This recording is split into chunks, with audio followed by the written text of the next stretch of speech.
Meus amados irmãos, eu vos saúdo na gloriosa paz do nosso Senhor e Salvador Jesus Cristo. Vocês estão bem, meus irmãos? Eu estou bem, graças ao bom Deus. Estou feliz de estar de volta com vocês. Fique comigo até o final desse vídeo. Nós vamos aprender algo importante da parte de Deus para os nossos corações.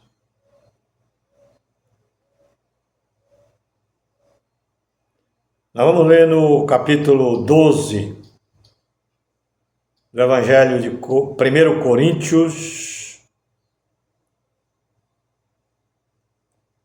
e o versículo de número 27 em diante, para a glória do nome do Senhor. Vamos aprender um pouco a respeito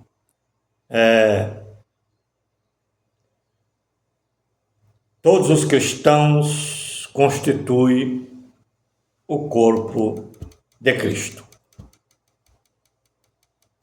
Diz assim a palavra de Deus: ora, vós sois o corpo de Cristo e seus membros em particular. Nós somos o corpo de Cristo e os membros em particular. Os membros do corpo de Cristo em particular. Porque Jesus não habita em templo feito por mãos de homem. Ele habita no seu próprio templo, que é a igreja, todos os salvos em um todo. Nós vemos que o Senhor Jesus vai habitar. Ele já habita hoje, mas vai habitar na sua totalidade na eternidade. E é muito importante nós entender isso, porque nós somos o corpo de Cristo e os seus membros em particular. Nós temos um espírito e uma alma que habitamos dentro de um corpo, que é o nosso templo, em que nós habitamos, e o nosso corpo é composto de vários membros juntos para formar um corpo, que formou esse corpo que nós habitamos dentro dele. Jesus, o seu corpo também tem muitos membros, em particular, muitos membros. Cada um de nós representamos um membro do corpo de Cristo. E ele habita nesse corpo, que é a sua igreja na totalidade, é os seus eleitos na totalidade. Individualmente, cada um faz parte do corpo, mas formando um só corpo para a morada espiritual de Cristo. Isso é muito importante nós aprender isso, mas cada membro com uma função diferente. Cada membro, Deus, o cabeça do corpo, o espírito do corpo, usa cada membro como quer. Cada um tem sua função. Igualmente nós, no nosso corpo, cada membro nosso tem a sua função, assim também os membros do corpo de Cristo têm suas funções particulares. As minhas mãos, os meus dedos, os meus braços, antebraços, as minhas pernas, os meus pés, entendeu? Cada um é um membro, cada um tem uma função. O meu olho tem uma função, o meu nariz tem uma função, os meus ouvidos têm outra função, a minha boca tem outra função, os meus dedos, as minhas mãos, cada um tem uma função, mas faz parte do corpo, na sua totalidade. E os membros, nós como membros do corpo de Cristo, cada um temos uma função, é o que nós vamos aprender hoje aqui. Ora, vós sois o corpo de Cristo e seus membros em particular. E a uns pôs Deus na igreja, primeiramente apóstolo. E em segundo lugar, profetas. E em terceiro, doutores. Depois, milagres. Depois, dons de curar, socorros, governo, variedade de línguas. Porventura são todos apóstolos? Não. No corpo humano, no meu corpo, são todos dedos? Não. São todos braço? Não. São todos antebraço? Não. São todos olho? São todos ouvido? São todos boca? São todos pé? Não. Mas cada um tem sua função. Assim é o corpo de Cristo, cada um na sua função. E Deus reparte os seus dons particularmente para cada um como quer, e Ele usa como quer a cada um. Aí tem irmãos que não entendem isso aí. O fulano de tal é profeta. Eu gostaria de ser profeta também, mas Deus não quer que você seja profeta, Deus quer que você seja uma pessoa que ora e Jesus cura. Às vezes Deus quer que você tenha o dom de maravilha, não é de profetizar. Então nós temos que contentar com a função que Deus revelou para nós executar no reino de Deus, irmãos.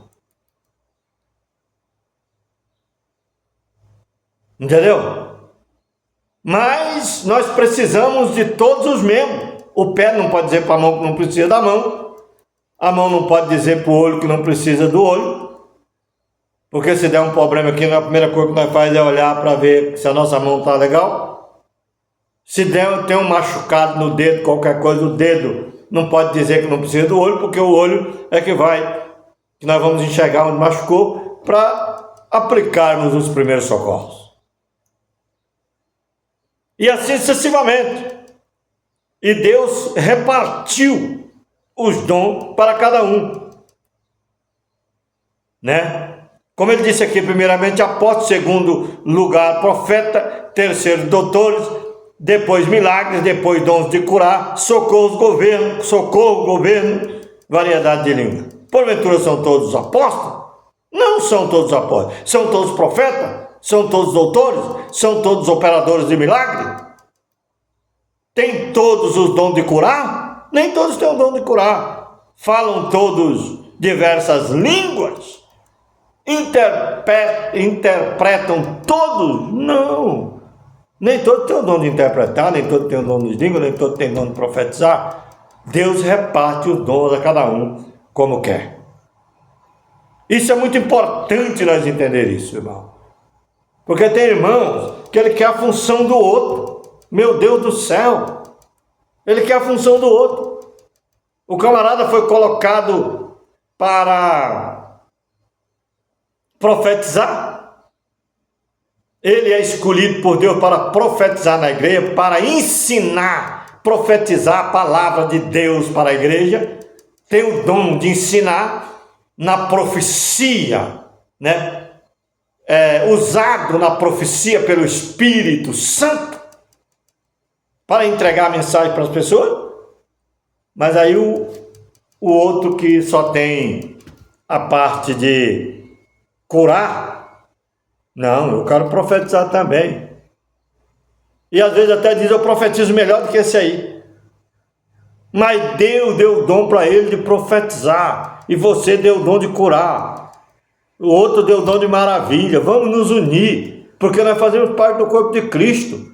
Como que ficam os membros tudo um contra o outro? Um querendo tomar a função do outro? Não existe isso, é Deus que dá a função. É Deus que usa como quer, meus irmãos. Então isso é bom nós entendermos isso aí. Entendeu? Porque senão as coisas não se encaixam, não formam o corpo de Cristo como Ele quer que seja.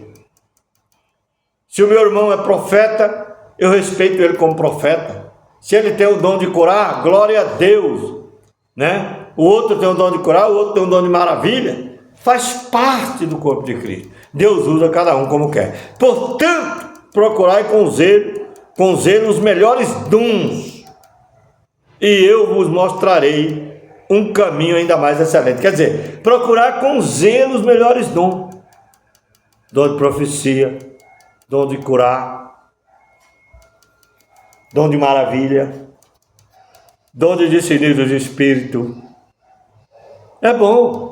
Oxalá se todo mundo tiver os dons todos. Mas ele tem que procurar, buscar de Deus os melhores dons, mas não como diz assim, procurando derrubar o outro para tomar o dom dele, porque as coisas de Deus não é desse jeito. Quem dá é o Espírito Santo. E se o homem entrar numa função errada, ele não produz fruto. Agora, se Deus der o dom de curar, o dom de maravilha, o dom de profetizar para uma pessoa só, 2, 3, 4 dons ou mais, glória a Deus por isso. Mas nem todos recebem, tem gente que só tem um dom. E tem gente que não tem nenhum, porque não buscou. Tem que buscar os dons de Deus. Procurai com zelo os melhores dons, e eu vos mostrarei ainda um caminho mais excelente. Que caminho mais excelente é esse? Existe um caminho mais excelente, que é o amor. É dele que nós vamos falar agora. Aí Paulo disse, não adianta você ter tudo. Ainda que eu tivesse todos os dons, dom de profecia, dom de curar, dom de maravilha, todos os dons, e não tiver amor, esse é o mais excelente. Nada disso me adiantaria.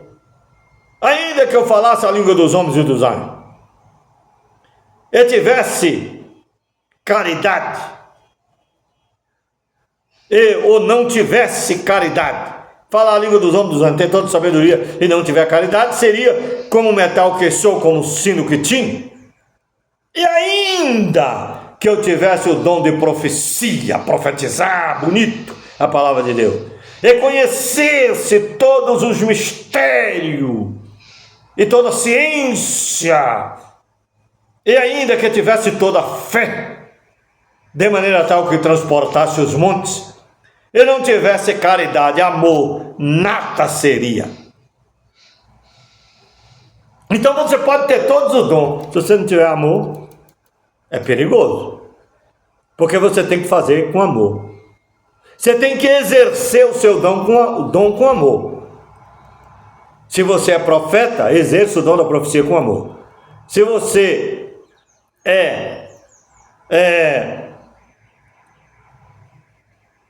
se você tem fé, exerça o dom da fé com amor. Se você tem o dom de discernir, discirna com amor. Entendeu? Nada pode ser feito para prosperar sem amor.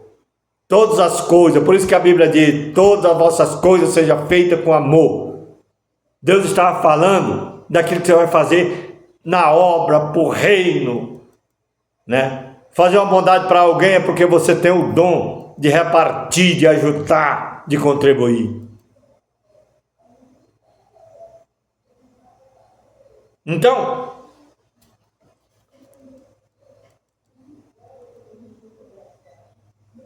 ainda que eu tivesse o dom de profecia, conhecer todos os mistérios e toda a ciência, e ainda que tivesse toda a fé, de maneira tal que transportasse os montes, e não tivesse caridade, nada disso seria. E ainda que eu distribuísse toda a minha fortuna, repartisse para sustento dos pobres, e ainda que entregasse o meu corpo para ser queimado, olha aí, e não tiver caridade, amor, nada disso me aproveitaria. Então tem que buscar o mais excelente, que é o amor. Tem que buscar, tem que orar e pedir para Deus. O amor é sofredor, quer dizer, a caridade é sofredora, a caridade é amor. É benigna. A caridade não é invejosa, não tem inveja do outro. A caridade não trata com leviandade, é um perigo ser leviano. Não se ensoberbece, a pessoa soberba é terrível. Não se porta com indecência e não busca os seus próprios interesses. Ela não se irrita e não suspeita mal de ninguém. Não folga com a injustiça, mas ele folga com a verdade, nem que seja para dano seu, não mente. Mas ele folga com a verdade. Tudo sofre, tudo crê, tudo espera e tudo suporta. Então,